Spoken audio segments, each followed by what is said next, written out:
Chicken roll বানানোর জন্য সবার প্রথম আমি পরোটার ময়দাটা মেখে নেব। তাই আমি এখানে নিয়েছি 600 গ্রাম ময়দা, হাফ চামচ নুন, 1 চামচ চিনি, ময়ানের জন্য দিয়ে দিচ্ছি 4 চামচ সাদা তেল। এবার সব কিছুকে ভালোভাবে একবার মিশিয়ে নেব। এবার অল্প অল্প জল দিয়ে ময়দাটা মেখে নেব। একবারে অনেকটা জল দিয়ে দেবেন না, তাহলে কিন্তু ময়দাটা পারফেক্টভাবে মাখা যাবে না, নরম হয়ে যেতে পারে। ময়দাটা মাখা হয়ে গেছে।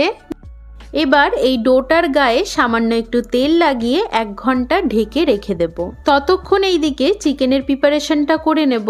ম্যারিনেশনের জন্য লাগছে 1.5 চামচ হলুদ গুঁড়ো, 1 চামচ কাশ্মীরি লঙ্কার গুঁড়ো, 1 চামচ জিরে গুঁড়ো, 1 চামচ ধনে গুঁড়ো, হাফ চামচ গরম মশলার গুঁড়ো, হাফ চামচ নুন, 1 চামচ আদা বাটা, 1 চামচ রসুন বাটা আর 100 গ্রাম টক